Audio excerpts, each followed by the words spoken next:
ஜெய் பீம் நான் அரத்தி. இந்த காணொலி எதை பத்தி அப்படின்னா, இன்னைக்கு இந்த ஹோமம் வளர்க்கறது அப்படிங்கிறது பல பெயர்ல பல காரணங்களுக்காக பல பேர் இதை பண்ணிட்டு இருக்காங்க. கல்யாணம் பண்றதுல இருந்து, வீட்டுக்கு குடிபோடுறதுல இருந்து, அரசியல் கட்சிகள் தேர்தல் காலத்துல ஜெயிக்கணும் அப்படிங்கறதுல இருந்து பல காரணங்களுக்காக பல பெயர்களை நம்ம ஹோமம் வளர்த்துக்கிட்டு இருக்கோம். ஆனா இதை எல்லாத்தையும் தாண்டி பார்ப்பனியத்தை பாதுகாப்பதற்காக, அதனுடைய கட்டமைப்பு உடையக்கூடாது அப்படிங்கிறதுக்காக பிராமணர்கள் இதுக்கு கூட தனியா ஹோமம் வளர்த்தாங்க அப்படின்னு சொன்னா அவங்களால நம்ப முடியுதா? அதாவது இவங்க எல்லாம் 4 வேதம்னு சொல்றாங்கல்ல, அந்த 4 வேதத்துக்குள்ள யஜுர்வேதம்னு ஒண்ணு இருக்கு. அந்த யஜுர்வேதத்துக்குள்ள இருக்கிறதா ஆவகந்தி ஹோமம். இந்த ஆவகந்தி ஹோமம் பண்ணா என்ன கிடைக்கும்னு பார்த்தா, கடவுளுக்கு பலத்தை கொடுக்குமா. அதாவது கடவுளுக்கு பலத்தை கொடுத்தா இங்க இருக்கக்கூடிய பிராமணர்களுக்கு கடவுள் பலத்தை கொடுப்பாரு.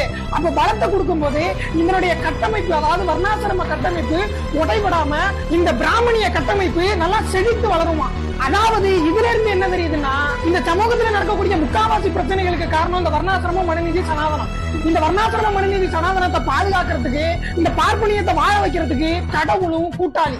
நன்றி.